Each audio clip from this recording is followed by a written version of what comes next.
Hello everyone, welcome back to our YouTube channel again group of studies. Here we are again with our new topic from the chapter Mineral and Energy Resources.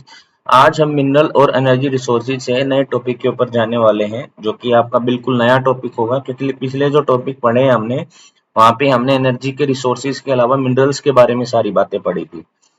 जैसा कि आपको chapter में दिखाई दे रहा है कि chapter का नाम मिनरल और एनर्जी रिसोर्सेज है। तो इस तरीके से जैसे हमारे मिनरल कंप्लीट होंगे हम अब एनर्जी ऑफ सोर्सेज के बारे में पढ़ने वाले हैं। अब इसी एनर्जी ऑफ रिसोर्सेज के बारे में पढ़ने पढ़ने के साथ हम ये भी देखेंगे कि डिफरेंट डिफरेंट एनर्जी के रिसोर्सेज हमारे पास क्या क्या हो सकते हैं, उनकी क्लासिफिकेशन क्या क्या हो सकती है। लेकिन अभी मैंने मिनरल्स के बारे में जो पढ़ा मैं एक बार रिव्यू दे देता हूँ ताकि बच्चे जिन्होंने मिनरल्स की क्लासें नहीं देखी हैं वो मिनरल्स की क्लास देख पाए और इस चैप्टर का जो एक हाफ पहले पूरा हो चुका है उस हाफ से गो थ्रू हो सके। हमने मिनरल्स में मिनरल का इंट्रोडक्शन किया है। मिनरल के इंट्रोडक्शन के बाद उनका डिस्ट्रीब्यूशन भी देखा हमने, इंडिया में मिनरल्स का डिस्ट्रीब्यूशन कैसे है। और उसके बाद हमने ये भी देखा है कि मिनरल का जो क्लासिफिकेशन है वो किस तरीके से हो सकता है। कि मिनरल का क्लासिफिकेशन करने के साथ साथ हमने ये देखा कुछ मेटेलिक होते हैं, कुछ नॉन मेटेलिक होते हैं और कुछ एनर्जी रिसोर्सेज होते हैं। तो इस तरीके से हमने जो मेटेलिक था उनमें नॉन फेरस के बारे में देखा और फेरस के बारे में देखा। फेरस वो होते हैं जिनमें आयरन प्रेजेंट होता है। बहुत सारे ऐसे मिनरल्स हमें मिलते हैं कि जिनके साथ हमें आयरन मिलता ही मिलता है, that is called as ferrous minerals. और एक ऐसे होते हैं जो नॉन फेरस होते हैं, ऐसे मिनरल जैसे कॉपर हो गया या टिन हो गया, ये सारे के, या गोल्ड हो गया या सिल्वर हो गया, ये सारे के सारे ऐसे होते हैं जिनके साथ आपको आयरन नहीं मिलता है क्योंकि आयरन एक रिएक्टिव मेटल होती है बेटा, तो ताकि वो रिएक्ट कर लेती है सबके साथ और आयरन की फॉर्म में हमें उसका और मिलता है, तो उनको हम बोलते हैं नॉन फेरस। उसके बाद हमने मिनरल की डेफिनेशन के बारे में भी पढ़ा था पहले। ये what do you mean by minerals की जो हमारे होमोजीनियस होते हैं और नेचुरली ओक्यूरिंग होते हैं उनको हम मिनरल्स बोलते हैं। जो जियोलॉजिस्ट की डेफिनेशंस के बारे में पढ़ा था, क्लासिफिकेशन में हमने देखा था मेटेलिक में फेरस और नॉन फेरस होते हैं। उसके बाद नॉन मेटेलिक होते हैं और उसके बाद एनर्जी के रिसोर्सेज होते हैं। उसके बाद डिस्ट्रीब्यूशन देखने के बाद आयरन ओर का मैग्नेटाइट हेमेटाइट देखने के बाद और आयरन ओर की बेल्ट्स वगैरह देखने के बाद ये हमने देखा था कि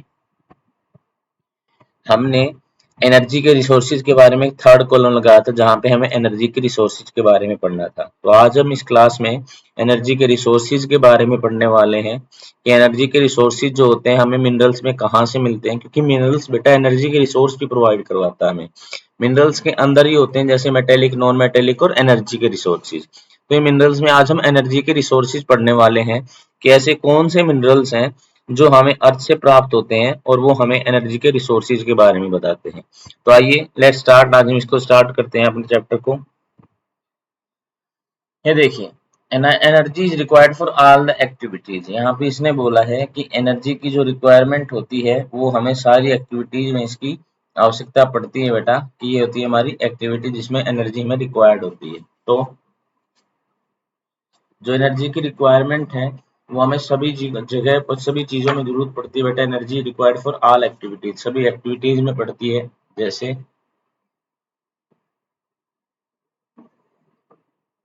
हम मान ले, हम घर पर देखें, हम अगर होम में देखें, अपने होम में भी हमें किसकी आवश्यकता है बेटा, एनर्जी की आवश्यकता पड़ती है। हम इंडस्ट्रीज में देखें, इंडस्ट्रीज में किसकी आवश्यकता पड़ती है, एनर्जी की आवश्यकता पड़ती है। होम में एनर्जी की आवश्यकता कैसे पड़ती है, जैसे कार में भी एनर्जी ले रहे हो आप बेटा, गैस है, गैस में भी एनर्जी का इस्तेमाल कर रहे हो, इलेक्ट्रिसिटी है, इलेक्ट्रिसिटी में भी एनर्जी का इस्तेमाल कर रहे हो। ऐसे ही यहाँ पे मशीन वगैरह को रन करने के लिए आपको एनर्जी चाहिए, ट्रांसपोर्टेशन में भी आपको एनर्जी चाहिए, ठीक है। यहाँ तक कि कम्युनिकेशन आप करते हो उसमें भी कहीं ना कहीं तक आपको एनर्जी की आवश्यकता पड़ती है, क्योंकि टेलीफोन को भी चार्ज होने की आवश्यकता पड़ती है। मोबाइल फोन्स, यहाँ हमारे जो मोबाइल फोन्स हैं उनको भी एनर्जी की आवश्यकता पड़ती है। यहाँ तक कि अगर आपको लाइट चाहिए, लाइट का मतलब रोशनी यहाँ से, उसके लिए भी आपको एनर्जी चाहिए। उसके अलावा मशीन्स वगैरह को ऑपरेट करने के लिए भी आपको किसकी आवश्यकता पड़ती है, एनर्जी की आवश्यकता पड़ती है। तो यहाँ पे एक सिंपल सी स्टेटमेंट है कि हमें बहुत सारी एक्टिविटी नहीं, लगभग सारी एक्टिविटीज जो हम करते हैं आज के मॉडर्न टाइम में उन सब में किसकी आवश्यकता पड़ती है बेटा, एनर्जी की आवश्यकता पड़ती है। It is needed to cook, to provide light heat, to proper vehicle and to drive machinery industries, ये देखो सब जगह दी गई है। आपके राइट हैंड साइड में सबसे ऊपर आपको मशीन्स का एग्जांपल दिया गया है। इनको रन करने में भी आपको किसकी आवश्यकता पड़ती है? आपको एनर्जी की आवश्यकता पड़ती है। नीचे आपको एक गाड़ी दिखाई गई है। ये गाड़ी कौन सी है भाई? शायद लैम्बोर्गिनी है। इसको भी चलाने में आपको किसकी आवश्यकता पड़ती है? एनर्जी की आवश्यकता पड़ती है। बिना एनर्जी के ये भी किसी काम की नहीं है। नीचे आपको लाइट के रूप में बल्ब दिखाया गया है, उसमें भी आपको किसकी आवश्यकता पड़ती है? एनर्जी की आवश्यकता पड़ती है। और उसके नीचे आपको कुकिंग में करने में भी नीचे आप गैस का इस्तेमाल कर रहे हैं, एलपीजी का, वो भी आपको किसके अंदर आता है बेटा? एनर्जी की जरूरत पड़ती है।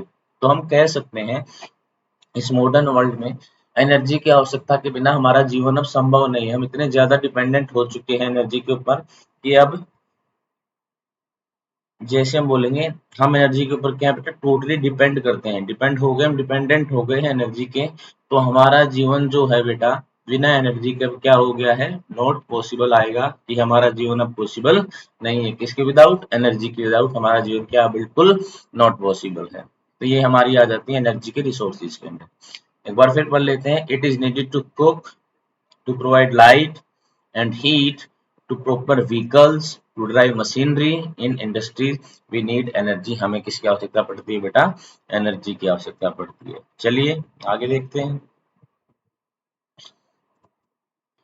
Energy can be generated from fuel minerals like, अब देखो जो भी एनर्जी है हमें कहाँ से मिल सकती है? कुछ ऐसे फ्यूल्स होते हैं, जैसे सबसे पहले अगर मैं बात करूं कोल की, कोयले की एनर्जी मिल सकती है। नंबर 2 पे मैं बात करूं पेट्रोलियम की, यहाँ से भी मेरे को क्या मिल सकती है? एनर्जी मिल सकती है। नंबर 3 बात करूं मैं गैस की, यहाँ से भी क्या मिल सकती है? मेरे को एनर्जी मिल सकती है। देखो यहाँ से देखो, एक होता है कन्वेंशनल, एक होता है नॉन कन्वेंशनल। कन्वेंशनल क्या होते हैं, नॉन कन्वेंशनल क्या होते हैं बताऊंगा। जैसे कन्वेंशनल में क्या आता है? फायरवुड आता है बेटा, केटल डंग केक आता है, हमारा कोल आता है, पेट्रोलियम आता है, नेचुरल गैस आती है और इलेक्ट्रिसिटी आती है। कन्वेंशनल सोर्सेज हैं ये सारे के सारे। नॉन कन्वेंशनल कौन से हैं बेटा? जैसे सोलर एनर्जी आती है, विंड एनर्जी आती है, टिडल आती है, जियोथर्मल आती है और बायोगैस एनर्जी आती है बेटा। ये सारे के सारे क्या है बेटा? नॉन कन्वेंशनल है। तो यहाँ से मुझे पता लगता है कि कन्वेंशनल और अगर नॉन कन्वेंशनल के बारे में मैं एक बार देखना चाहूँ तो स्टार्टिंग से करते हैं जो हमारा रह गया था। कोल है, पेट्रोलियम है, गैस है, या फिर यहाँ पे एनर्जी का हमें किससे? यूरेनियम वगैरह से, या दूसरा कोई मिनरल है हमारा, जैसे हमारा थोरियम है, उससे, जो कि हमें कहाँ पे? केला के मोनोजोइट में मिलता है। इनके द्वारा भी हम न्यूक्लियर रिएक्टर में क्या बोला था? एनर्जी कैसे प्रोड्यूस होती है? एटम को हम क्या कर देते हैं? ब्रेक करने से एनर्जी क्या रिलीज होती है बेटा? एनर्जी आपकी रिलीज होती है, जिसके द्वारा हम क्या प्राप्त करते हैं बेटा? हम एनर्जी को, उस एनर्जी को हम यूज करते हैं। तो जो हमारी इलेक्ट्रिसिटी है ना बेटा, उस इलेक्ट्रिसिटी को हम हाइड्रो इलेक्ट्रिसिटी से भी बना सकते हैं और किसी भी मिनरल का इस्तेमाल करके भी इसको बना सकते हैं। किसी भी एलिमेंटल, जैसे यूरेनियम हो गया और इसके साथ साथ थोरियम हो गया, उससे भी बिजली बनाई जा सकती है। तो यहाँ पे एक बात का ध्यान रखना कि जो हमारे यूरेनियम और थोरियम होते हैं बेटा, इसके जिसके पास इसके भंडार होते हैं, जैसे आपको अब इलेक्ट्रिकल व्हीकल्स चले हुए हैं बेटा, तो उनमें कौन, उनके अंदर भी इलेक्ट्रिकल व्हीकल जैसे ईवी चले हुए हैं। जैसे क्या चले हुए हैं? इलेक्ट्रिकल व्हीकल, जो इलेक्ट्रिसिटी के साथ, मतलब इलेक्ट्रिक के साथ हम उनको मतलब ड्राइव कर सकते हैं, इलेक्ट्रिसिटी के रूप में एनर्जी इस्तेमाल कर सकते हैं। तो उनके अंदर हमें इस्तेमाल करना पड़ता है लिथियम आयन बैटरी। आपने सुना होगा कि लिथियम आयन की बैटरी होती है। तो जिस स्टोर में, जिस भी देश में लिथियम के भंडार अभी ज्यादा हैं, उस देश को बहुत अधिक फायदा होने वाला है, क्योंकि इलेक्ट्रिकल व्हीकल्स में हमेशा ज्यादा किसकी? लिथियम आयन ज्यादा होता है बेटा। लिथियम आयन लिया जाता है जो कि हमारी बैटरीज वगैरह में यूज होता है। तो इलेक्ट्रिकल व्हीकल्स जो होते हैं बेटा, उसमें क्या लिया जाता है? हमारा लिथियम आयन लिया जाता है। तो जिन देशों में लिथियम के भंडार ज्यादा है, मीन्स लिथियम ज्यादा है, तो वहां पे उनको क्या होने वाला है? वहां से एक्सपोर्ट होने वाला मिनरल्स और दूसरे देशों में लेके जाया जाने वाला है, जिससे हम कह सकते हैं कि लिथियम के ऊपर ज्यादा डिपेंड करते हैं, क्योंकि इलेक्ट्रिकल व्हीकल में लिथियम आयन की बैटरी का इस्तेमाल किया जाता है। और ऐसे यूरेनियम और थोरियम का इस्तेमाल सिर्फ एटम बम बनाने में नहीं बेटा, बहुत सारे जो डेवलप्ड कंट्री हैं वो हाइड्रो इलेक्ट्रिसिटी की बजाय वो आपकी वो आपकी डैम वगैरह पे हाइड्रो इलेक्ट्रिसिटी की बजाय जो न्यूक्लियर रिएक्टर होता है ना बेटा, जिसमें न्यूक्लियर रिएक्टर होता है, उसके जरिए से इन मिनरल्स के जरिए से आपकी क्या बना रहे हैं, इलेक्ट्रिसिटी को प्रोड्यूस कर रहे हैं। तो ये भी हमारे पास एक सोर्स है बेटा, जिससे हम क्या बना सकते हैं, इलेक्ट्रिसिटी बना सकते हैं। एक छोटा सा टुकड़ा भी यूरेनियम का, छोटा सा टुकड़ा भी यूरेनियम का और थोरियम का बहुत ज्यादा इलेक्ट्रिसिटी को प्रोड्यूस कर सकता है। तो लेकिन ये भी क्या है बेटा, हमारा कन्वेंशनल है, क्योंकि खत्म होने वाला है। इसी के आधार पर आगे जो एनर्जी के रिसोर्सेज दिए गए हैं, कन्वेंशनल एंड नॉन कन्वेंशनल, जैसे फायरवुड है बेटा। कब तक आप जंगल को काटते रहोगे, कब तक? एक टाइम पे तो ऐसा आ जाएगा ना कि जंगल खत्म हो जाएंगे। तो ये क्या है बेटा, कन्वेंशनल, इनको प्रिपेयर होने में बहुत ज्यादा समय लग जाता है। कैटल डंग केक है, ये भी क्या बेटा, कन्वेंशनल है। इसको भी आपको प्रिपेयर करने में टाइम लग जाएगा, क्योंकि कब तक इनका इस्तेमाल, एक टाइम पे तो खत्म हो जाएंगे ना। जैसे कोल है, कोल भी खत्म हो जाएगा, पेट्रोलियम भी खत्म हो जाएगा, नेचुरल गैस भी खत्म होने लायक है। और इलेक्ट्रिसिटी भी बेटा आप कहाँ से बनाते हो, डैम के द्वारा बनाते हो, डैम के द्वारा आप इलेक्ट्रिसिटी को बनाते हो बेटा। लेकिन वहां पे आप सिर्फ ऐसा मत सोचिए इलेक्ट्रिसिटी कभी खत्म नहीं होने वाली है, लेकिन इसके बदले में ड्रॉबैक्स भी तो आते हैं ना बेटा, जिनका इस्तेमाल नहीं करना चाहिए। सेडिमेंट्स आपके नीचे जमा हो जाते हैं, वेजिटेशन का लॉस होता है, बहुत सारी कम्युनिटीज का लॉस होता है। तो ये हमारे कौन से रिसोर्सेज होते हैं, ये हमारे होते हैं कन्वेंशनल रिसोर्सेज होते हैं। और हमारे नॉन कन्वेंशनल कौन से हैं, जिनका हमें यूज करना चाहिए? सोलर एनर्जी है, कभी ना खत्म होने वाला, नॉन कन्वेंशनल है। विंड एनर्जी है, टिडल एनर्जी है, या हमारी जियो थर्मल एनर्जी है, या फिर हमारी बायोगैस एनर्जी है। नीचे डालिए, गैस आपकी प्रोड्यूस हो जाएगी, जितना भी गोबर वगैरह आएगा स्लरी के द्वारा, काव डंग और वाटर है बेटा, उससे क्या हो जाएगी, देखो यहाँ पे दिखाया गया है। ये देखिए, ये यहाँ से स्लरी क्या बोलते हैं, काउडंग हो गया, या फिर क्या होगा, वाटर हो गया, वो इसमें डाल दिया हमने, वो इससे काम भी चला जाएगा। तो बायोगैस का ये जनरेटर होता है बेटा, इसके अंदर चला जाएगा। और जैसे यहाँ पे ये स्लरी जमा हो जाएगी, तो यहाँ पे इसके कारण अब ऊपर क्या हो जाएगी, गैस प्रोड्यूस होगी। और ये गैस कौन सी होगी बेटा, आपकी बायोगैस होगी। और इस बायोगैस का इस्तेमाल आप किस में करते हैं, एक तो चलाने में करते हैं, किसमें, स्टोव हो गया, जैसे गैस वगैरह में इस्तेमाल करते हैं। और उसके अलावा बायोगैस के लैंप भी आते हैं, बायोगैस के क्या आते हैं, लैंप। तो इसका इलेक्ट्रिसिटी की जगह भी क्या किया जा सकता है, इस्तेमाल किया जा सकता है। और बहुत सारे फार्मर्स वगैरह हैं, जो बेटा फार्मर्स हैं बेटा, जिनके फार्म वगैरह हैं, वो आजकल बायोगैस को क्या कर रहे हैं, बायोगैस को क्या कर रहे हैं, हार्नेस कर रहे हैं, बायोगैस का इस्तेमाल कर रहे हैं अपनी जरूरतों के लिए। तो इस तरीके से हम कह सकते हैं कि बायोगैस भी एक कन्वेंशनल रिसोर्स है। जबकि सोलर की हम बात करेंगे तो ये किससे होगा, सन से आने वाली है, सन रिलेटेड है। सन से में जो एनर्जी प्राप्त होती है, इसको क्या बोलते हैं, सोलर एनर्जी बोलते हैं। विंड एनर्जी है, जो हमें कहाँ से बेटा, विंड के द्वारा हम किसको, विंड के जो है ना टरबाइन है, उनको घुमाते हैं। और टरबाइन के द्वारा क्या होती है बेटा, हमारी विंड एनर्जी आती है। टीटल एनर्जी क्या आती है, जो लहरें होती है ना, जो ओशियन होता है, ओशियन की टाइड्स होती है, मैं बताऊंगा एक्सप्लेनेशन करके कैसे आती है। जियोथर्मल एनर्जी है, जो अर्थ के अंदर जो हीट है, अर्थ की हीट से जो एनर्जी प्राप्त होती है, उसको बोलते हैं। और बायोगैस तो किससे प्राप्त होती है बेटा, काउडंग हो गया। और काउडंग के को डालकर उससे क्या बना देंगे बेटा, स्लरी बना देंगे, और उससे क्या मिलेगी आपको, बायोगैस मिलेगी। तो इस तरीके से हम कह सकते हैं सारे कैसे एनर्जी के रिसोर्सेज है बेटा, ये नॉन कन्वेंशनल एनर्जी के रिसोर्सेज है। और कन्वेंशनल तो आपने देख के लिए कौन से होते हैं, देखो अभी यहाँ पे सबसे पहले क्या आया था, फायरवुड खत्म हो जाएगा, कैटल की कोयल भी लिमिटेड है, पेट्रोलियम भी, इनको भी मिलियंस ऑफ ईयर लगते हैं बेटा प्रिपेयर होने में, इनको भी कितने मिलियंस ऑफ ईयर लग जाते हैं बेटा प्रिपेयर होने के लिए। दैट्स वाई इनको किसके अंडर लिया गया है बेटा, आपके कन्वेंशनल सोर्सेज के अंडर लिया गया है। आगे क्या आता है बेटा, आपका कोल आता है, या आपका पेट्रोलियम आता है, या पेट्रोलियम के अलावा आपका नेचुरल गैस आता है, या आपकी इलेक्ट्रिसिटी आती है। ध्यान से देख लीजिए कन्वेंशनल में कौन कौन से आते हैं। अब आते हैं नॉन कन्वेंशनल। अब इनके साथ ना मैचिंग करके देखिए, जैसे सोलर एनर्जी है, क्या कभी सन खत्म होने वाला बेटा? क्योंकि अगर सन नहीं उगेगा, तो अगर सन की आपके जमीन पर सन नहीं आएगा, मतलब ऐसा नहीं है कि ऐसे तुम्हें इलाके जहाँ पे सन नहीं आता, लेकिन उसकी एनर्जी अर्थ तक तो पहुंचती है ना बेटा, क्योंकि सन के साथ ही ना बहुत सारे फिनोमिना जुड़े हुए हैं। देखो आप कैसे बोलोगे सन नहीं आएगा तो उसके बाद हमारा जीवन संभव नहीं है, क्यों नहीं? सिर्फ एक छोटी सी बात बताऊंगा, उसके बाद आप समझ जाएंगे। सबसे पहली बात, एक सोर्स के रूप में एनर्जी अगर अर्थ को कोई देता है तो वो सन है। वो कौन है बेटा, सन है। और दूसरी बात ये है, अगर सन की किरणें हमारी धरती पर नहीं आएंगी तो फोटोसिंथेसिस नहीं हो सकेगा। और फोटोसिंथेसिस नहीं हो सकेगा तो उसके बाद जो पेड़ है वो अपना खाना नहीं बना सकेंगे और वो सारे सूख जाएंगे। और पेड़ अगर सूख जाएंगे तो आपको क्या नहीं मिलेगी बेटा, ऑक्सीजन नहीं मिलेगी। तो अगर पेड़ का जीवन नहीं है ना जिस जगह पे, तो वहां पे आपका जीवन भी नहीं है, क्योंकि पेड़ ही हैं जो बेटा O2 को रिलीज करते हैं और CO2 को क्या करते हैं बेटा, गेन करते हैं।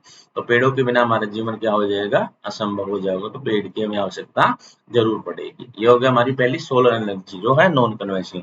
विंड एनर्जी है, विंड चलती रहती है, इसकी मदद से हम टरबाइन होते हैं, टरबाइन को क्या करते हैं, मूव करते हैं, जिसकी वजह से नीचे से टरबाइन से जुड़ा हुआ क्या होता है बेटा, एक हमारा टरबाइन से जुड़ा हुआ क्या होता है, एक इंजन होता है बेटा, जो क्या करता है, वो भी मूव करता है और यो विंड एनर्जी को हार्नेस करते हैं उस तरीके से। उसके बाद क्या, टिडल एनर्जी दिख रहा है ना आपको, ओशियन से दिख रहा है, नीचे ओशियन के नीचे बड़े बड़े टरबाइन लगा दिए जाते हैं बेटा। ये जब मूव करते हैं तो हमें ऊपर क्या प्राप्त होती है, एनर्जी। इसके बारे में भी डिटेल से बात करेंगे।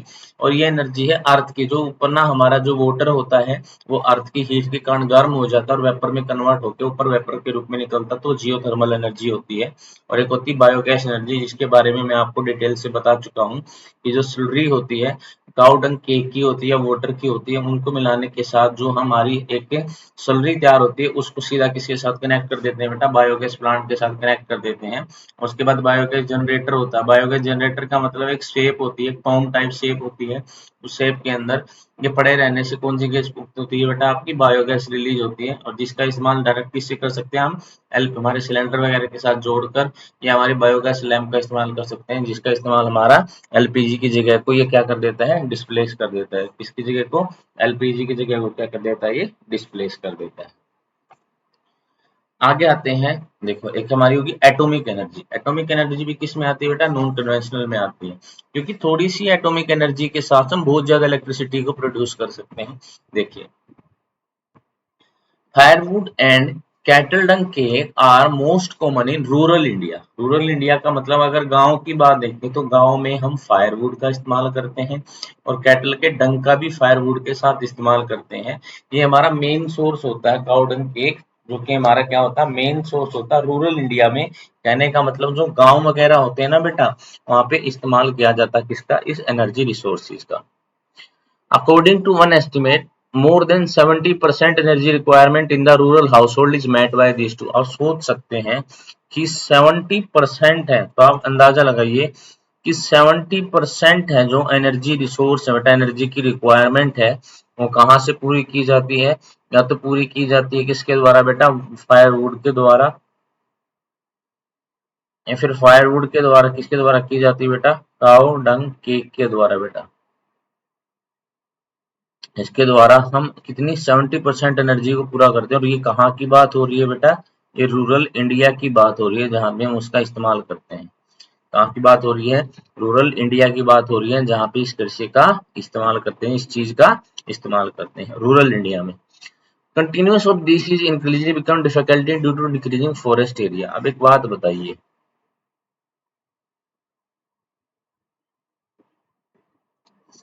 अब आप ऐसे सोचिए,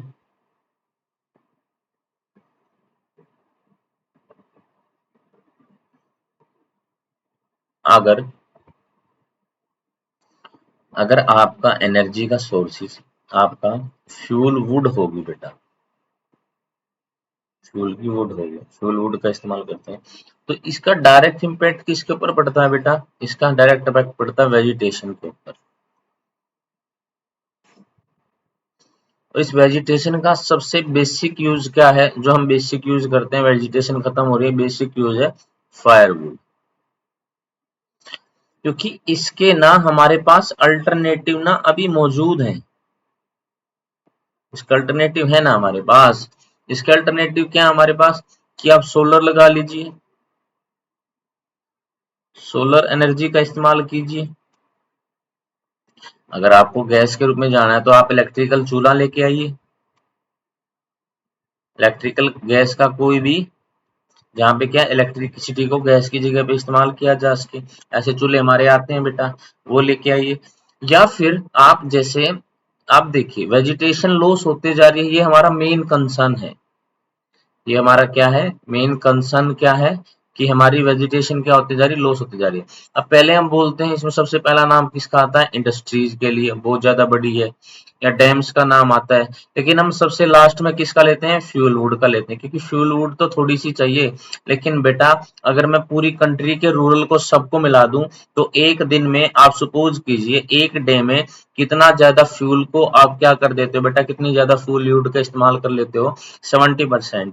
अगर 140 करोड़ भी आपकी जनसंख्या है तो उसमें से रूरल में आधी तो रहती होगी ना। 70 करोड़ लोग हर रोज 70% अपनी अर्जेंट रिक्वायरमेंट की किससे, फ्यूल वुड के द्वारा पूरी करते हैं। तो इसका मतलब वेजिटेशन जो खत्म हो रही है उसमें एक मेन प्रोग्राम, मेन हिस्सा है वो किसका बेटा, हमारी रूरल पॉपुलेशन का भी है, क्योंकि वो अपने ट्रेडिशनल मेथड के द्वारा किसका इस्तेमाल करते हैं बेटा, अपनी फ्यूल वुड का इस्तेमाल करते हैं। तो ये हमारे लिए प्रॉब्लम की बात है, क्योंकि continuation of this is increasing become decreasing, ये हमारी डिफिकल्टी हो जाएगी, हमें डिफिकल्ट हो जाएगा, क्योंकि अगर लगातार ऐसे ही फ्यूल वुड का इस्तेमाल होता रहा और हमारे जो फॉरेस्ट एरिया वो क्या होते चले गए बेटा, डिक्रीज होते चले गए, that must be the problem हो जाएगी। तो इस तरीके से हम कह सकते हैं continuation of this is increasingly become difficulty for the decreasing foresting area, और हमारा फॉरेस्ट एरिया क्या होता चला जाएगा, डिक्रीज हो जाएगा। क्योंकि 70% है बेटा, 70% का मतलब है बहुत ज्यादा एनर्जी रिक्वायरमेंट आप फ्यूल वुड के साथ पूरी हो रही है। जहाँ पे आप चूल्हे के ऊपर रोटी खाना भी पकाते हैं, दूध वगैरह गर्म भी उसके ऊपर करते हैं, आपको नहाने के लिए पानी गर्म चाहिए वो भी आप उसी के ऊपर करते हैं। इसके अलावा आपको जैसे हुक्का वगैरह के लिए चाहिए तो तब भी आप इसी फ्यूल का इस्तेमाल करते हैं। तो इसीलिए बहुत सारे एरिया सब चीजों का डिपेंडेंट किसके ऊपर हो गया है, फ्यूल वुड के हो गया। लेकिन ये ट्रेडिशनल है, ये पीछे से चलता आ रहा है, क्योंकि पहले जब हमारे पास हमारी जनसंख्या पॉपुलेशन कम थी और जब हमारे पास फॉरेस्ट ज्यादा थे, तो उस टाइम पे फ्यूल के का जब तक आपकी जो टेक्नोलॉजी है ना बेटा वो इतनी ज्यादा ना मॉडर्न नहीं हुई थी, तो उस टाइम पे फ्यूल वुड का इस्तेमाल करना एक समय तक सही था, क्योंकि टेक्नोलॉजी आपके पास नहीं है, सोलर एनर्जी का आपको नहीं पता, टिडल एनर्जी का आपको नहीं पता। ये अब तो लेकिन सोलर अब तो गांव-गांव पहुंच गई है ना। अब तो गांव-गांव पहुंचने के बावजूद कुछ लोग उसको ना इन्वेंट नहीं करना चाह रहे, वो अपने ट्रेडिशनल मेथड को ही अपनाना चाहते हैं। और ये इसका सबसे मेन कारण होता है बेटा एजुकेशन, क्योंकि जब तक आपको एजुकेशन नहीं मिलेगी तो बिना एजुकेशन के आप ऐसे ही डिसीजन लेंगे और आप सोलर एनर्जी के ऊपर शिफ्ट नहीं होना चाहेंगे। तो इसीलिए मैं कहता हूँ कि एजुकेशन की नीड भी है ना रूरल एरिया को, क्योंकि वहाँ पे अभी जो हमारे दादा हैं, हमारी दादी हैं, हमारे ताऊ ताई हैं, हमारे जो अंकल हैं, हमारे जो अंकल आंटी हैं, उनको सिर्फ सीधा लगता है कि इलेक्ट्रिकल का कोई सोर्स लगवाएंगे तो उसमें पैसे खर्च होंगे, अब उसके लिए हमें एक चूल्हा भी लेना पड़ेगा, उनको वो लॉस दिखाई देता है। उनको ये लॉस दिखाई नहीं देता कि वो एक बार सारा करने की बजाय जो थोड़ा थोड़ा लॉस कर रहे हैं अपना भी और दूसरों का भी, वो चीज उनको दिखाई नहीं देती। तो बेटा ये भी एक मेन कंसर्न की बात है। Moreover using dung cake is being discourage because it consume most valuable manure, क्योंकि ये किसके रूप में इस्तेमाल हो सकता है बेटा, ये मैन्योर के रूप में इस्तेमाल हो सकता है।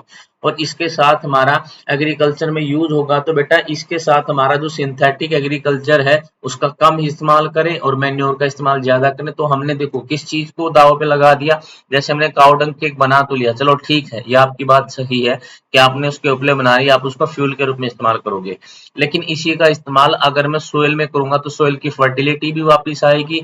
आप सिंथेटिक की बजाय आप अपने मैन्योर ऑर्गेनिक के ऊपर डिपेंड करेंगे, आपकी फसल भी अच्छी होगी और जो सोयल डिग्रेडेशन हो रहा है बेटा सोयल की फर्टिलिटी भी वापस आएगी, जिससे प्रोडक्शन इंक्रीज होगी, और प्रोडक्शन इंक्रीज होगी तो प्रोडक्शन इंक्रीज होने से आपका जीडीपी भी बढ़ेगा।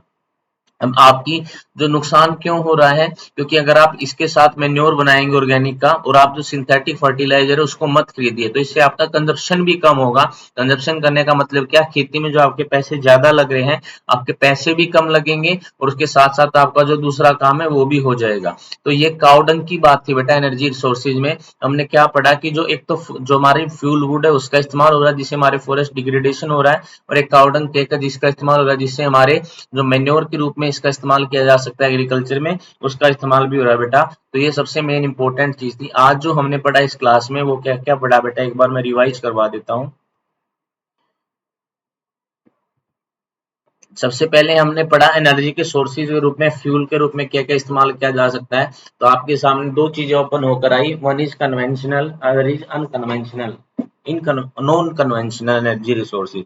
कन्वेंशनल में अपने यही नॉन रेन्यूएबल वाले रिसोर्सेज आते हैं जिनको हम रिन्यू नहीं कर सकते। फॉर एग्जांपल जैसे हमने कन्वेंशनल में क्या देखा बेटा, या आपके कन्वेंशनल में आते हैं फायरवुड हो गया, या कैटल डंग केक है, या कोल है, या फिर आपका पेट्रोलियम है या आपका नेचुरल गैस है या आपकी इलेक्ट्रिसिटी। क्योंकि इलेक्ट्रिसिटी को हम कैसे बनाते हैं बेटा, हम इलेक्ट्रिसिटी को भी किसके द्वारा बनाते हैं बेटा, अपने डैम्स वगैरह के द्वारा बनाते हैं। और दूसरा हमारा जो नॉन कन्वेंशनल में आया वो क्या आया बेटा, सोलर एनर्जी भी आया, सोलर एनर्जी के साथ विंड एनर्जी भी आया, विंड एनर्जी के साथ टिडल एनर्जी भी आता है, जियो थर्मल एनर्जी भी आता है। टिडल एनर्जी किससे रिलेटेड बताई मैंने, ओशियन से रिलेटेड होती है, विंड एनर्जी विंड से रिलेटेड होती है, सोलर एनर्जी हमारे सन से रिलेटेड होती है, और जियो थर्मल जो एनर्जी है हमारी वो किससे रिलेटेड है बेटा, अर्थ से रिलेटेड है। और बायोगैस एनर्जी जो है बेटा वो हमारी किससे रिलेटेड है, बायोगैस एनर्जी हमारी रिलेटेड है बेटा, जो काऊ डंग केक और वाटर को एक साथ मिला दिया जाता है और उससे एक स्लरी तैयार होती है और स्लरी का इस्तेमाल होता है बायोगैस जनरेटर जो कि टोम लाइफ की स्ट्रक्चर होती है। तो इससे किसका प्रोडक्शन होता है, बायोगैस का प्रोडक्शन होता है। और बायोगैस के प्रोडक्शन के साथ हम किसका इस्तेमाल कर लेते हैं बेटा, उससे हमारे गैस में, स्टोव में, इन सब चीजों में किसका इस्तेमाल हो जाता है बेटा, इन बायोगैस का इस्तेमाल करके बायोगैस के लैंप वगैरह आते हैं तो हम किसका इस्तेमाल कर लेते हैं, इस चीज का इस्तेमाल कर लेते हैं, और क्या हमारी एटॉमिक एनर्जी है।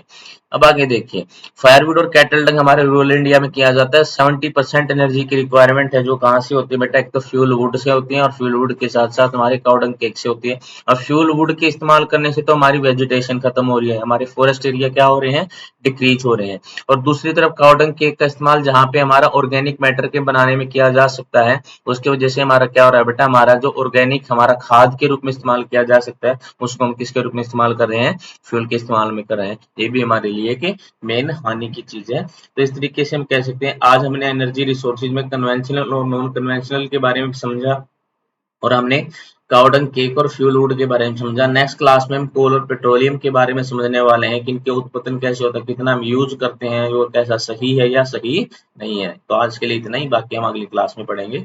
Thank you very much.